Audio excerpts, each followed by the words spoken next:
we're here with Councilor Shoaf, Cassidi Shoaf, and we apologize for the ruckus. There's a basketball team upstairs right now practicing. So what we're going to do is we're just going to go through the agenda. I'm Chris with Patch.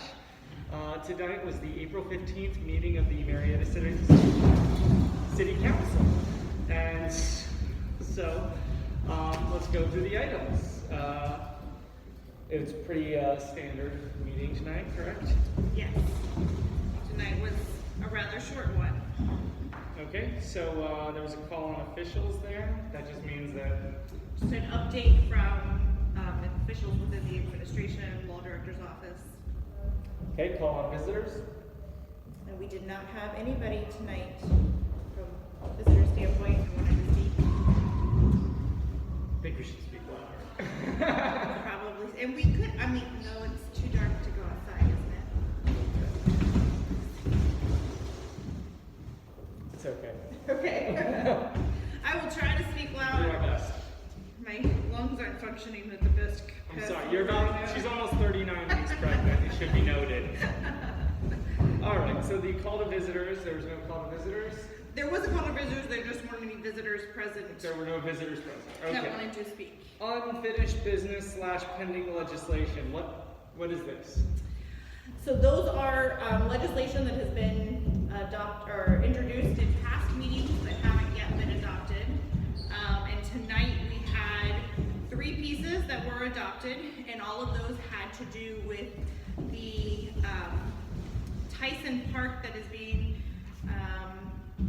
given to the city by Mr. Paul Tyson, and along with that was a monetary donation of $25,000 to help keep that up to date. And that piece of property is up at the top of Glendale and Sisler. There's a little like triangular patch of grass that he is donating that, and it's being named in honor of his wife.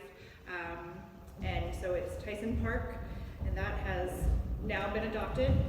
So as soon as the mayor signs it, it will be official. So we just need a flick of the mayor's pen and then we have a new park. You said this is Tyson Park? Yes.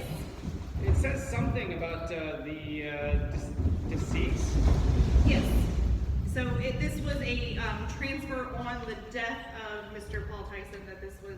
Okay, so it was in his will that as he passed, donation, and we're going to get a park. That's the $25,000 was on that. Okay. And then the property was also donated. So the money was to be set into a fund to be able to take care of that piece of property going forward for the city.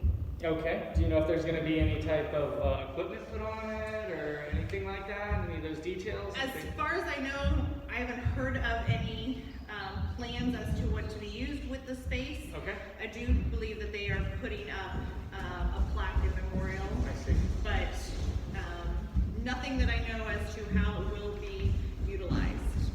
Okay, and that handles the first 3, the first ordinance and first resolution, correct? Oh, and the third one too. Yes. Okay. All right. And how about the next one, the ordinance to authorize and direct? The next one, ordinance 203, didn't get passed tonight. They were just going for another reading, but it has to do with some ODOT work that's going to be happening along Front Street and Washington Street, which we are calling the Museum District and East Muskegon Park. Okay. All right. And how about 216? On tonight, I think. Did I miss something? Page over. Oh my goodness, I was missing sentence there. Okay, there we go. So number 91, this is the Dora. We had a few people here talking about that. We had our final public hearing on the Dora tonight. Okay.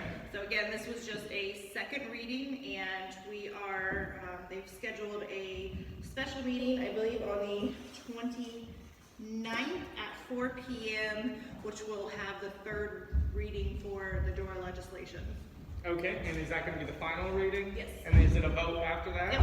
And do we see any pushback on that, or do you... We've heard some people being opposed to it, but the vast majority of the responses that we've gotten from council have been positive. Okay. So I think it's likely that it will pass. Right. But we'll we'll find out on the 29th. Do you foresee, is there any roadblocks that you foresee coming, or is it? With the legislation being passed? Yeah. I don't believe so. Okay, so it would have to be something coming out of left field that you hasn't already been. From what I've heard of council people talking in committees, I think that there's enough support from the 7 of us on council that it will receive the votes it needs in order to As of pass. right now. Mm-hmm. Okay. And it doesn't, since it's on its 3rd reading, nobody has to, so if you suspend a reading, you have to have 6 out of 7 yeses in order to suspend a reading. But to get the legislation to pass, you just need 4 out of 7 votes. Okay. So I think it'll have the 4 out of 7 needed in order to pass, but you can't always tell. Don't count your chickens. I gotcha. All right, and what's this about declaring an emergency? It's in pretty all caps there. So. It sounds a lot more scary than what it actually is. So if there is an emergency on a piece of legislation, the legislation sits for 30 days before it goes into effect. If we have an emergency clause, then the mayor, when he signs it, it goes into effect then. Okay. So it just speeds up the process so something doesn't have to sit and take longer. Gotcha. So it's just expediting by using the word. Okay, fair enough. It is not actually, I mean, sometimes there are, public health emergencies, but for the most part, it is just expediting the process. All right, fair enough. Okay, and we have presentation of petitions and communications. And there were no petitions and communications tonight. Okay. We go on to our standing committees, which is just our time to schedule our next round of committee meetings. Okay. So you'll see there's one coming up on the 21st, where we, in employee relations, will be discussing the job description for the current position, which is the HR director / assistant safety service director. And then the rest of the meetings will take place on the 29th, which we have 5 Thursdays this April. So we're trying to maintain an open week next week, but I scheduled a meeting, so I blew that. Oh, wow. But we usually, every other, one Thursday, we have council, and then the next one we have committee meetings, and they just flop back like that until we get to a month with 5 Thursdays. Okay, and what do we have next? New ordinances and resolutions. Yeah, I noticed we kind of skipped the 2nd and 3rd readings on a couple of these. And it's more often than not that we do that. There are times that stuff gets started early enough in advance that we're able to let it go multiple readings.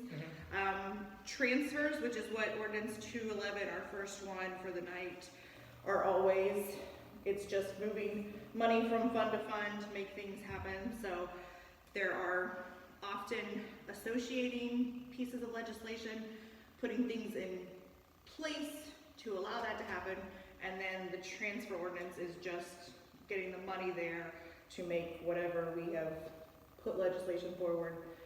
The money's there to be able to go forward with what we have agreed to.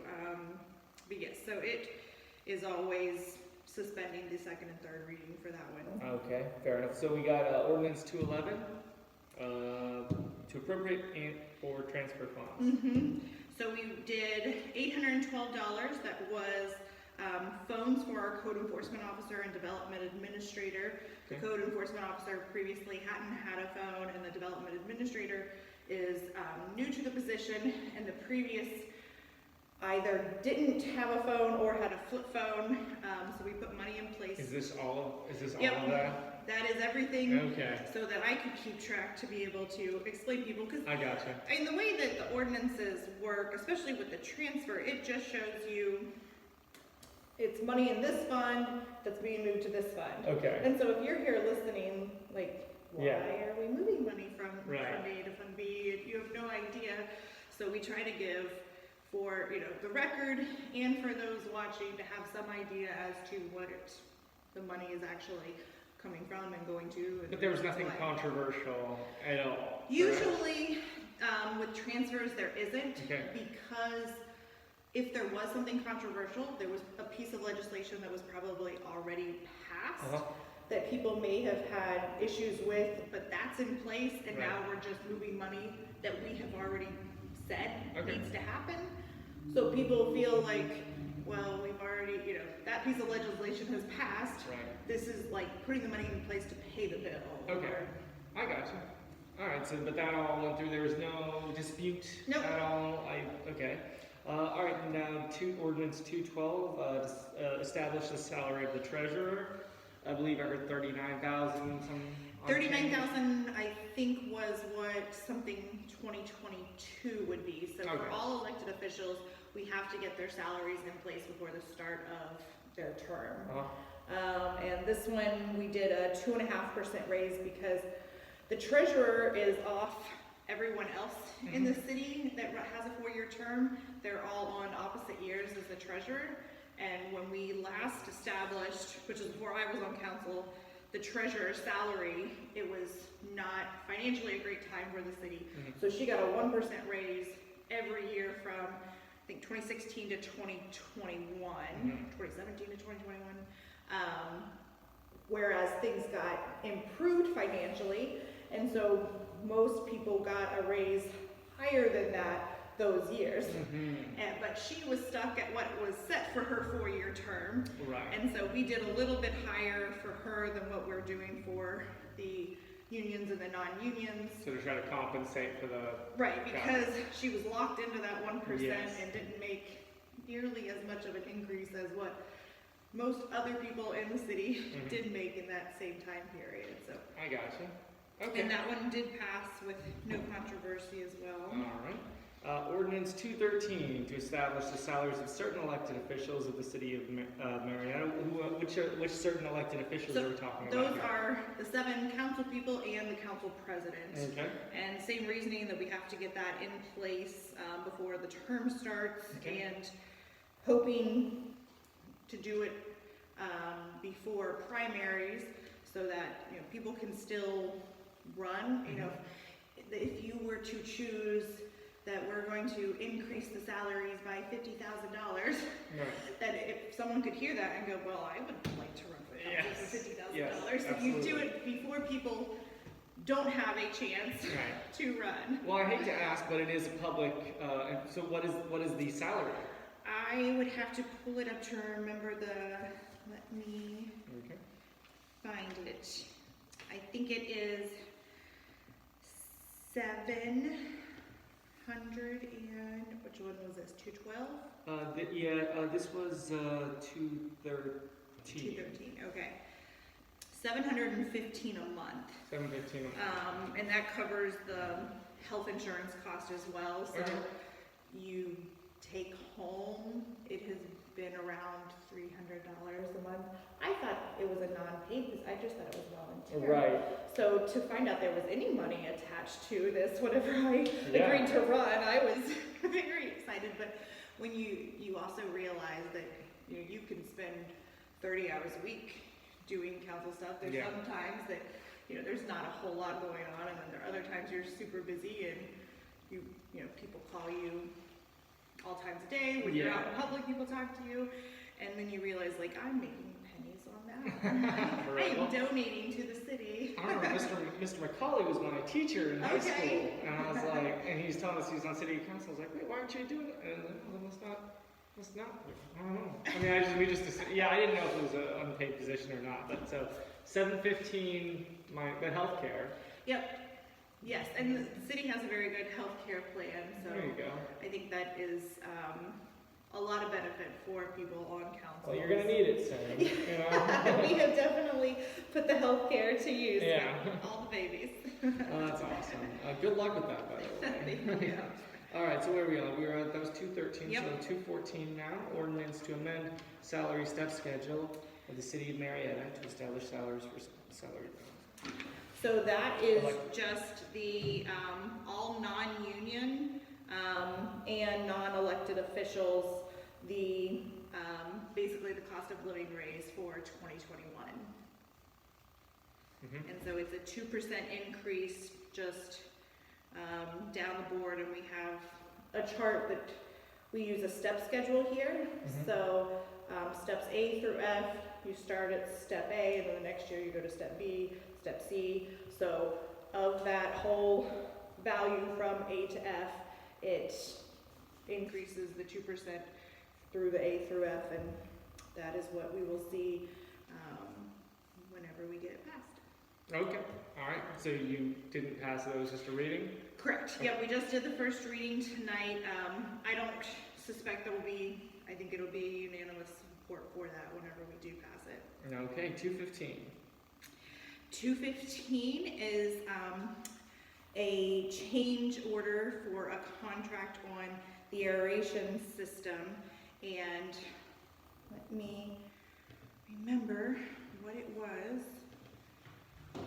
It was $5,200, and which was odd because we had a $5,200 deduct previously, and this was a $5,200 addition, so we're at the same amount that we were at the initial cost for the project, but the two had there was no connection between the amounts. Oh yes, because we learned that our PLCs were not able to, what they were installing and what we currently had would not be able to fully communicate. That when we started the project, everything worked okay, and since then, the company that we get the PLCs from have done an upgrade, and kind of like with your iPhones, that it just, they do an upgrade and then stuff just stops working as well, and there's nothing that you can do besides upgrade to the next one. That this is the same issue. They upgraded, and there was no way for our consultants to know that that upgrade was coming. But now everything with this change order will be on the same system. So if there are upgrades in the past, they will, or in the future, they'll upgrade together. So we won't have any issue of them not being able to communicate going forward. Okay, and this is going to sound like a dumb question, but I'm not sure what the water treatment plant aeration systems is. So, I'm not sure if I will explain it well either. And I think, does it say, where is the ordinance?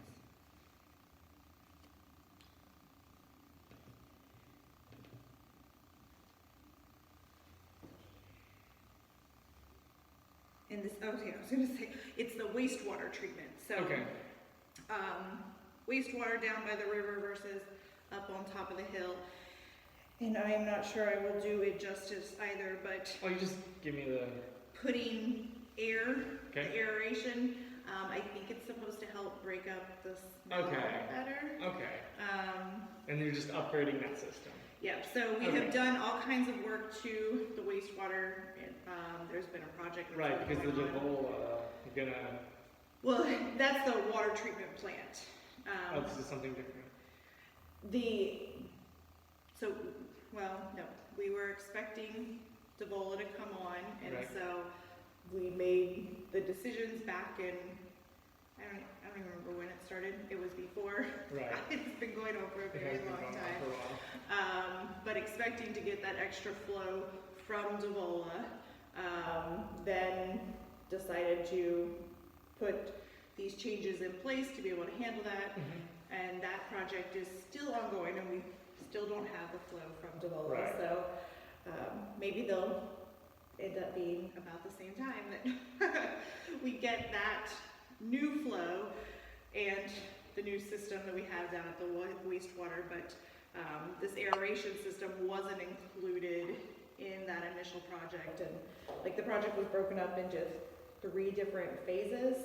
So we are coming to an end at the end of phase 3. And that at some point will be done.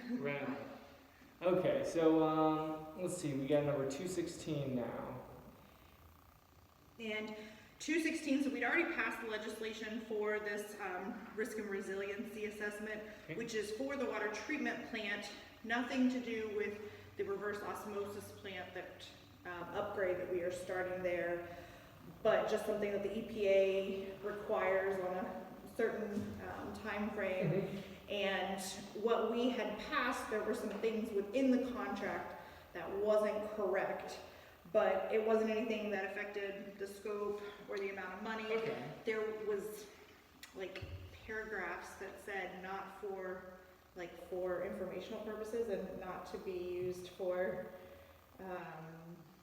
actual legislation or something like that, Okay. that we didn't realize was in the contract, and then it was caught, and we just, because you can, at a subsequent, the next council meeting, if something was passed that needs amended, you can just go back and put that on the table and make the amendments. Okay. But that ordinance, whenever we passed it, it was 2 council meetings ago, so we then have to do a whole new ordinance to get rid of the last one and to introduce this new one with the correct contract versus just amending the previous ordinance. So this is just going back and fixing a mistake. Yep. Okay. All right, and let's see, number 217, in ordinance to estimate. It's a lot of stuff. So it's a lot of our investments that we're just going to be. It's What a kind of long investments process. do we have? So like our wastewater fund, where Okay. we keep that Gotcha. money, our water treatment fund. Mhm. So where we keep that money in banks, that this is us looking to see what interest rates are out there. Okay. But it's a long process and many steps as to what you have to do to make notification of, and to then go out and try to get information from banks on what they have to offer. So this is something that we are just starting. We have to do the 3 readings on, so it did not pass Okay. tonight. So it's just a reading tonight. Yep. Okay. And let's see, as far as the Eagle Scout project, Resolution 92, what is this here? Yes, so we have done a number of these. I've been on council since 2018, Okay. and there's probably been one a year Okay. where someone who is wanting to become an Eagle Scout comes and has a proposal for the city to be able to do some type of project to help them reach that Eagle Scout. And this one is looking at trying to put a memorial up at Gold Star Park. Okay. So this was just the initial city okaying it so that Mr. Yanatel can put together his project to get it accepted from the Boy Scout side of things. Okay. And miscellaneous business, is there any of that? No, I mean, that's just counselors sharing an update that they have or Okay. whatever they may want to say at the end of the meeting, but there was not too much of that tonight. Sometimes those are interesting. Gotcha. All right, well, I think that's all I have. If there's anything else that I didn't address? I don't think so. I think we hit everything, and so we'll have a special meeting on the 29th, and that will be looking at the last reading for Dora and potentially the update on job description for the HR director / assistant safety service director position for the city. And then our next meeting, a real one, not special one, will be May 6th, I believe is the date. Is that when you're gonna finalize the Dora? That should be the that's on the 29th. 29th, okay. Yep. That's what they didn't want to wait. They wanted to get it done by the beginning of May, so that if it does pass, the downtown businesses can, hopefully, this will be in place before Memorial Day weekend, so that they can utilize that holiday to be able to start using the And Dora they get them about a downtown. month to get it all. Oh, it has to go to the liquor board still, and there are other steps that Right. take place after it's approved here. So it won't be an immediate thing. Okay. All right. Perfect. Thank you so much. Absolutely.